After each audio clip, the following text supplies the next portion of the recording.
샬롬. 오늘의 말씀지기 최은준 간사입니다. 오늘도 말씀의 자리에 나아오신 여러분 한 분 한 분을 주님의 이름으로 축복합니다. 우리는 쉽지 않은 요한계시록 말씀을 함께 묵상하고 있습니다. 참 고생이 많습니다. 요한계시록이 우리에게 어렵게 다가오는 이유는 이 책이 묵시문학으로 분류되는 책이기 때문입니다. 요한계시록은 기독교가 박해를 받던 시기에 쓰여진 책인데 기독교를 박해하는 자들이 읽어도 무슨 말인지 모르게 하기 위해 많은 상징과 은유와 코드를 사용하여 책이 쓰여졌습니다. 게다가 오늘날의 독자들은 그 당시와의 문화적, 시간적 간극으로 인해 더 이해하기가 어렵습니다. 오늘 함께 묵상할 말씀도 결코 이해하기 쉽지 않지만 성령님께서 우리에게 지혜를 주시고 가르쳐 주실 것을 간구하며 나아가길 원합니다.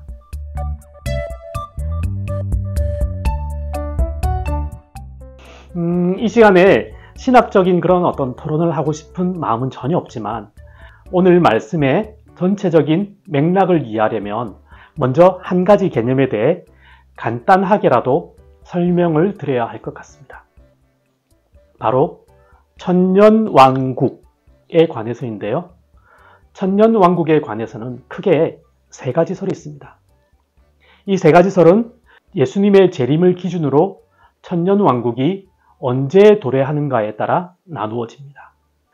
천년왕국 뒤에 예수님이 재림이 있을 것이라는 후천년설, 천년왕국 전에 예수님의 재림이 있을 것이라는 전천년설, 천년왕국이 특별한 어떤 시기가 아닌 예수님의 초림과 재림 사이에 지금 이 시기를 지칭한다는 무천년설이 있습니다.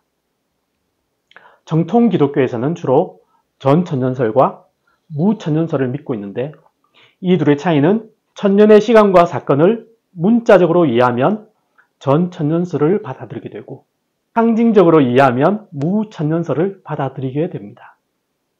우리가 교재로 사용하고 있는 이 풍삼은 무천년설에 가까운 입장이라고 저는 생각합니다.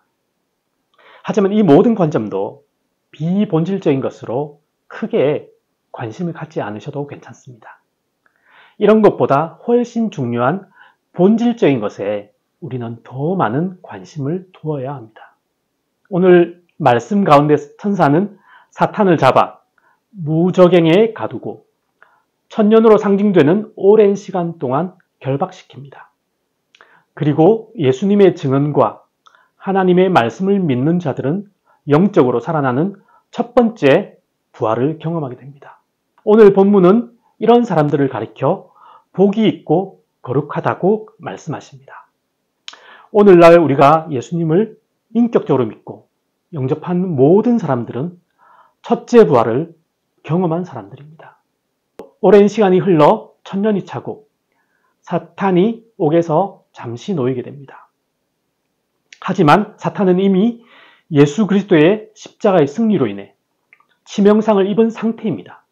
그는 곡과 마곡으로 불리는 졸개들을 끌어모아서 최후의 발악을 해보지만 하늘에서 불이 내려와 도리어 사탄의 무리들은 한꺼번에 전멸당해버리고 불과 유황못에서 세세토록 고통을 당합니다. 그 후에 모든 사람들은 필연적으로 육체적인 죽음을 경험하게 됩니다. 이것이 첫 번째 사망입니다. 하지만 마지막 심판 때에 믿는 사람들은 생명책에 이름이 기록된 사람들은 두 번째 사망을 경험하지 않습니다. 반면에 예수님을 믿지 않는 사람들, 끝까지 불순종하여 생명책에 이름이 기록되지 않은 사람들은 마지막 심판 때에 둘째 사망에 들어가게 되고 그들은 사탄과 함께 영원한 불못에 던져지게 됩니다. 오늘 말씀을 통해서 우리가 꼭 알아야 될 사실이 있습니다. 바로 예수님께서 십자가를 지시고 돌아가심으로 인해 둘째 사망에 관해 온전히 대가를 지불하셨다는 사실입니다. 우리는 본래 둘째 사망이 확정된 자들이었으며 영원한 불못에 던져질 자들이었습니다. 하지만 예수님이 우리를 대신해서 자신의 생명으로 온전히 그리고 완전히 대가를 지불하셨습니다. 이 사실을 믿음으로 우리는 우리의 이름이 생명책에 기록되고 우리는 둘째 사망에서 해방된 복 있는 자들이 되었습니다. 이것이 선물이고 은혜입니다. 우리는 이 선물을 소유하고 가치를 깨달은 자들이기에 또 다른 사람들에게 이 선물을 소개하고 또 나눠주기를 원합니다. 사랑하는 형제 자매 여러분, 우리에게 주어진 이 놀라운 영생의 선물에 대해 날마다 감사하며 또 다른 사람들에게도 이 영생의 선물을 나눠주길 원하시나요? 그런 삶을 사시는 홍삼 독자 여러분 되시길 간절히 기도합니다.